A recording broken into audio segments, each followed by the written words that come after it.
कभी सोचा है कि फाइनेंस की दुनिया में ये जो इतने बड़े बड़े जोखिम होते हैं, इन्हें संभाला कैसे जाता है? आज हम एक ऐसे ही सर्टिफिकेशन की बात करने वाले हैं जो किसी को भी इसका एक्सपर्ट बना सकता है। फाइनेंशियल रिस्क मैनेजर यानी FRM। तो चलिए पता लगाते हैं कि क्या ये किसी के करियर के लिए एक असली गेम चेंजर साबित हो सकता है। तो चलिए सीधे मुद्दे पर आते हैं, है ना। सबसे बड़ा सवाल जो सबके मन में होता है कि भाई इतना समय, पैसा और जो मेहनत लगने वाली है, क्या वो निवेश सच में फायदेमंद है आर्थिक रूप से? आइए मिलके इसका जवाब ढूंढते हैं। ठीक है, तो इसमें थोड़ा और गहराई से उतरते हैं। सबसे पहले ये समझना जरूरी है कि आखिर ये FRM सर्टिफिकेशन है क्या और इसे इतनी इज्जत क्यों दी जाती है। तो क्या चीज़ FRM को इतना खास बनाती है? देखिए, इसे गार्प यानी कि global association of risk professionals देती है और इंडस्ट्री में इसे गोल्ड स्टैंडर्ड का दर्जा हासिल है। इसका सीधा सा मतलब ये है कि जब कंपनियां किसी के रिज्यूमे पर ये सर्टिफिकेशन देखती हैं तो वे जानती हैं कि उस कैंडिडेट के पास टॉप क्लास स्किल्स हैं। और हाँ, ये सर्टिफिकेशन कोई सतही ज्ञान नहीं देता। इसमें क्वांटिटेटिव एनालिसिस से लेकर मार्केट रिस्क, क्रेडिट रिस्क और ऑपरेशनल रिस्क जैसे सभी जरूरी विषयों को बहुत गहराई से कवर किया जाता है। ये सारी चीजें मिलकर किसी भी कैंडिडेट को रिस्क मैनेजमेंट के हर पहलू का माहिर बना देती हैं। अब FRM बनने का रास्ता वैसे तो सीधा है, लेकिन इसमें मेहनत बहुत लगती है। इसके 3 मेन पड़ाव हैं। पहला, पार्ट 1 का एग्जाम क्लियर करना, फिर पार्ट 2 का, और आखिर में 2 साल का रिलेटेड वर्क एक्सपीरियंस दिखाना होता है। और यही एक्सपीरियंस इस सर्टिफिकेशन को सिर्फ किताबी ज्ञान से कहीं आगे ले जाकर प्रैक्टिकल बना देता है। तो चलिए अब इन 2 एग्जाम्स की चुनौती को जरा और करीब से समझते हैं। ये दोनों ही नॉलेज और स्किल्स का एक बहुत कड़ा इम्तिहान लेती हैं। इसको ऐसे समझ सकते हैं, पार्ट I एक टूल बॉक्स की तरह है जिसमें रिस्क को समझने के सारे जरूरी औजार होते हैं। इसमें 100 सवालों के जरिए आपकी नींव मजबूत की जाती है। फिर आता है पार्ट 2, जहां उन औजारों का इस्तेमाल असल दुनिया की प्रॉब्लम्स को सुलझाने के लिए करना होता है। इसमें 80 सवाल होते हैं जो पूरी तरह से प्रैक्टिकल समझ को परखते हैं। अच्छा, तो अब जरा ये देखते हैं कि पढ़ाई का फोकस कहाँ रखना है।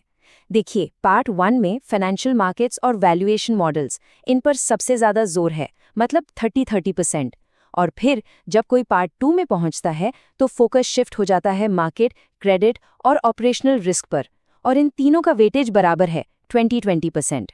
अब ये समझना ये तैयारी की स्ट्रैटेजी के लिए बहुत ही ज़रूरी है। गार्प खुद ये सलाह देता है कि हर पार्ट की तैयारी के लिए औसतन 240 घंटे की पढ़ाई तो चाहिए ही। ये एक बहुत बड़ा टाइम इन्वेस्टमेंट है जो बताता है कि ये परीक्षा कितनी गंभीर है। मतलब ये कोई ऐसा एग्जाम नहीं है जिसे कुछ हफ्तों की तैयारी से पास कर लिया जाए। समय के अलावा इसमें एक अच्छा खासा फाइनेंशियल इन्वेस्टमेंट भी है। एक बार की एनरोलमेंट फीस है $400 और फिर दोनों पार्ट्स की एग्जाम फीस $600 से $800 के बीच होती है।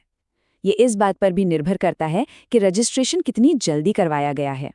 कुल मिलाकर ये एक बड़ा खर्च है। और अब आते हैं उस हिस्से पर जिसका सभी को इंतजार रहता है कि इस सारे निवेश का रिटर्न क्या है, मतलब कैरियर और सैलरी के मामले में इसका क्या फायदा होता है। तो सबसे ज़रूरी बात, FRM सर्टिफिकेशन से सैलरी में वाकई एक अच्छी खासी बढ़ोतरी देखने को मिल सकती है। अब ये जो आंकड़े हैं ये अमेरिकी डेटा पर आधारित हैं, लेकिन इससे एक बहुत अच्छा अंदाज़ा मिलता है। एक रिस्क एनालिस्ट से लेकर चीफ रिस्क ऑफिसर तक की सैलरी रेंज काफ़ी आकर्षक है। सही मायनों में ये सर्टिफिकेशन करियर ग्रोथ के लिए एक बहुत मजबूत नींव तैयार कर देता है। और अगर करियर के शिखर की बात करें तो वहाँ क्या संभावनाएं हैं? एक चीफ रिस्क ऑफिसर की सैलरी ये $2,54,000 से भी ज्यादा हो सकती है। FRM सर्टिफिकेशन इस तरह के टॉप लेवल भूमिकाओं के लिए किसी को तैयार करने में एक बहुत अहम रोल निभा सकता है।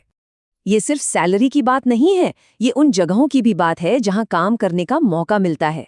दुनिया के सबसे बड़े बैंक और फाइनेंशियल कंपनियां जैसे कि JP Morgan, bank of America और KPMG वो खुद FRM सर्टिफाइड प्रोफेशनल्स को ढूंढती हैं। ये इस सर्टिफिकेशन की ग्लोबल पहचान और प्रतिष्ठा को साफ साफ दिखाता है। तो इन सभी बातों को ध्यान में रखते हुए चलिए अब एक निष्कर्ष पर पहुंचते हैं और ये देखते हैं कि ये सर्टिफिकेशन असल में किसके लिए सही है। तो संक्षेप में कहें तो FRM सर्टिफिकेशन सिर्फ एक और डिग्री नहीं है, ये इस बात का सबूत है कि किसी व्यक्ति के पास असल दुनिया की मुश्किल परिस्थितियों में फाइनेंशियल रिस्क को संभालने के लिए ज़रूरी प्रैक्टिकल स्किल्स और गहरा ज्ञान है। और कंपनियां वो इसी क्षमता के लिए पैसे देती हैं। ये बात बिल्कुल 100% सच है। किसी के नाम के आगे एफआरएम जुड़ना सिर्फ एक टाइटल नहीं है, ये भविष्य की कमाई की क्षमता में एक सीधा निवेश है। ये करियर में उन दरवाजों को खोलता है जो शायद इसके बिना बंद ही रहते। तो सवाल ये नहीं है कि एफआरएम इसके लायक है या नहीं, सबूत तो यही बताते हैं कि ये बिल्कुल लायक है। असली सवाल ये है, क्या यह किसी के अपने करियर के लक्ष्यों के लिए सही कदम है? ये एक सोचने वाली बात है कि फाइनेंस में करियर का अगला पड़ाव क्या होना चाहिए। इस जानकारी भरी यात्रा में हमारे साथ शामिल होने के लिए धन्यवाद।